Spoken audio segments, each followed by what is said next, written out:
तुम्हारी औकात सिर्फ दूसरों के जूतों पर पॉलिश करने की है। बड़े सपने देखना बंद करो। जब कॉलेज के कुछ अमीर लड़कों ने रेलवे स्टेशन पर बैठे इस 19 साल के लड़के की पॉलिश किट पर लात मारकर उसका सारा सामान बिखेर दिया तो वह रो पड़ा। लेकिन ठीक 6 साल बाद वही लड़के उसके कैबिन के बाहर नौकरी की भीख मांग रहे थे।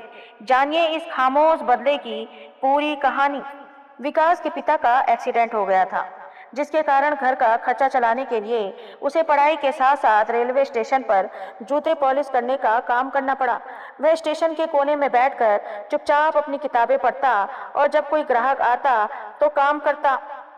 एक दिन शहर के एक महंगे कॉलेज के 4 लड़के वहां से गुजरे। विकास को अपनी किताबों में खोया देख उन्होंने उसका मजाक उड़ाना शुरू कर दिया। एक लड़के ने जूते साफ करने वाले अब अफसर बनेंगे क्या, और पैर मारकर उसका किट पलट दी। विकास की आंखों में आंसू थे, पर उसने एक शब्द नहीं कहा। उसने बस उन चारों के चेहरे अपने दिमाग में छाप लिए। विकास ने उस बेइज्जती को अपनी सबसे बड़ी ताकत बना लिया। वह रात को सिर्फ 3 घंटे सोता और बाकी समय कोडिंग और सॉफ्टवेयर डेवलपमेंट सीखता था। उसने फटे हुए जूतों में रहकर बिना किसी कोचिंग के अपने दम पर एक ऐसा लॉजिस्टिक ऐप तैयार किया जिसने रेलवे और डिलीवरी सिस्टम को बेहद आसान बना दिया। साल 2025 तक विकास की बनाई कंपनी को एक विदेशी फर्म ने 80 करोड़ में फंडित किया। उसने शहर के सबसे बड़े टेक मार्क में अपना हेड ऑफिस खोला। एक दिन उसकी कंपनी में जूनियर डेवलपर की पोस्ट के लिए इंटरव्यू चल रहे थे। जब विकास ने फाइनल राउंड के कैंडिडेट्स की लिस्ट देखी तो वह चौंक गया। यही 4 लड़के थे जिन्होंने 6 साल पहले उसकी किट पर लात मारी थी। जब वे केबिन के अंदर आए और बॉस की कुर्सी पर विकास को देखा तो उनके पैरों तले जमीन खिसक गई। वे शर्म से सिर झुकाए हुए थे। विकास ने उनसे बदला नहीं लिया। उसने बस मुस्कुराते हुए कहा, सपने देखने वाले किसी की औकात के मोहताज नहीं होते। सीख, जब लोग आपको कमजोर समझकर आपका मजाक उड़ाएं तो अपनी जुबान से जवाब मत दीजिए। अपनी मेहनत को इतनी खामोशी से चलाइए कि आपकी सफलता का धमाका उनकी बोलती बंद कर।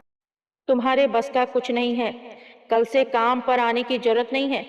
जब एक छोटे से रेस्टोरेंट के मालिक ने इस लड़के को बर्तन धोने की नौकरी से भी निकाल दिया तो उसके पास रात को खाने के लिए 10 रुपए भी नहीं थे। लेकिन आज उसी शहर के सबसे पास इलाके में उस लड़के के नाम के 5 बड़े रेस्टोरेंट चलते हैं। जानिए सड़क से महलों तक का यह सफर। अमित जब गांव से मुंबई आया था तो उसकी जेब में सिर्फ 500 रुपए थे। कोई डिग्री नहीं, कोई पहचान नहीं। उसे एक छोटे से ढाबे पर बर्तन साफ करने और टेबल पहुंचने का काम मिला। अमित बहुत लगन से काम करता था, लेकिन एक दिन एक ग्राहक की टेबल पर गलती से पानी गिर गया। ढाबे के मालिक ने बिना कुछ सुने अमित को थप्पड़ मार दिया। उसके बचे हुए पैसे छीन लिए और उसे रात के 12 बजे सड़क पर निकाल दिया। अमित उस रात फुटपाथ पर भूखा सोया और आसमान को देख कर रोया, लेकिन उसने हार नहीं मानी। अगले दिन से उसने एक नए होटल में चाय सप्लाई करने का काम शुरू किया।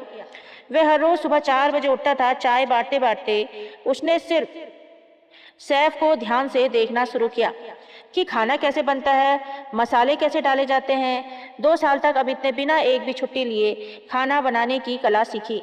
इसके बाद उसने सड़क के किनारे एक छोटा सा ठेला लगाया और अपनी खास तड़का बिरयानी बेचना शुरू किया। स्वाद ऐसा था कि कुछ ही महीनों में उसके ठेलों पर कारों की लाइन लगने लगी। अमित ने जो कमाया उस बिजनेस में दोबारा लगाया। उसने पहले छोटा रेस्टोरेंट खोला, फिर दूसरा, और आज 6 साल बाद पूरे मुंबई में उसकी फ्रेंचाइजी है। दिलचस्प बात यह है कि जिस ढाबे के मालिक ने उसे निकाला था, मंदी के कारण उसका ढाबा बंद होने की कगार पर था। अमित ने उस ढाबे को भी खरीद लिया और उस मालिक को अपने यहाँ मैनेजर की नौकरी पर रख दिया, लेकिन बिना किसी बदले की भावना के। सीख, वक्त सबका बदलता है, बस शर्त यह है कि जब वक्त खराब हो तब आपको बिखरना नहीं है, बल्कि खुद को और निखारना है। दोस्तों, ये कहानियाँ आपको अच्छी लग रही हों तो लाइक, शेयर, कमेंट जरूर कीजिएगा और जाते जाते मेरे पेज को फॉलो भी कर लीजिएगा। Thank you very much.